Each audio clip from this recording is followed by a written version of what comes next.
दिंडोरी तालुक्यातील वरंडी हे नाशिक शहरालगत गाव असून नाशिक शहरामध्ये गुन्हेगारी वाढतच आहे. परंतु शहरालगत असलेल्या गावांमध्ये देखील गुन्हेगारी तितकंच टोकावर काढताना दिसत आहे.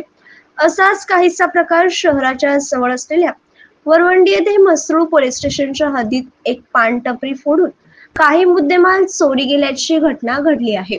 तर दिंडोरी पोलीस स्टेशनच्या हद्दीत वरंडी येथे प्रकाश सीताराम जाधव या शेतकऱ्याची मोटरसायकल व 15 गव्हाचे पोते चोरीला गेल्याची घटना घडली आहे.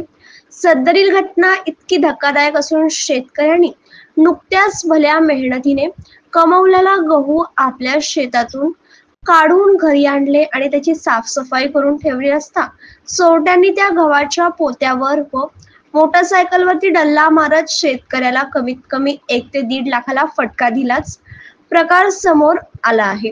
तर या संदर्भात शेतकऱ्यांनी दिंडोरी पोलीस स्टेशन येथे गुन्हा दाखल केला असून दिंडोरी पोलिसांनी घटनास्थळाला भेट देत चोरांचा तपास करू असे आश्वासन दिले आहे. शेतकऱ्याला घरात खाण्यासाठी देखील धान्य शिल्लक राहिले नाही हे विशेष.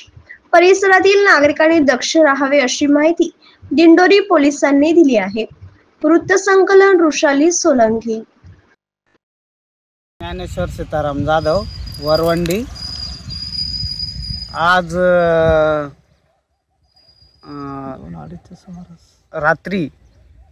रात्रीचे आमच्या इथं खळ्यावरती आम्ही गहू तयार करून ठेवले होते, काढून चाळणी मारून ठेवले होते. 15 ते 16 पोते होते. ते अज्ञात चोरट्यांनी रात्रीचे गायब केले आणि आमच्या घरासमोरून मोटरसायकल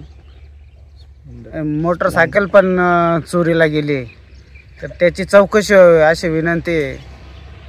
ते घरामध्ये असताना तर कोणी नेले तेच नाही सांगू शकत, पण इथं गाड्यांचे चाक ओढलेले असं ते बहुतेक छोटा हत्तीचा किंवा पिकअप सारख्या वाहनाचा अंदाज आहे का त्या गाडी टाकून नेले. 15 ते 16 पोते होते इथे आणि ते एक बारदान पण होतं, ते पण घेऊन गेले. तुमची मोटरसायकल कुठे लावलेली होती? मोटरसायकल समोर लावली होती घरापुढं, तर ती पण अज्ञात चोरट्यांनी घेऊन गेले. चोर कोणत्या दिशेला गाडीचे चाक दिसतंय तुम्हाला? अंदाज काय आहे? एक अंदाज इकडे शिवणे मार्ग दिसतोय तिकडं जाताना. तुमची साधारणतः किती हजाराची लाखाची नुकसान झाली? आता 15 ते 16 पोते म्हणजे काही झालं तरी 30-35 रुपयाचं मार्केट चालू आहे. तर त्या हिशोबाने 50-1 हजाराचे गहू असतील आणि मोटरसायकल होती, मोटरसायकल पण गेली.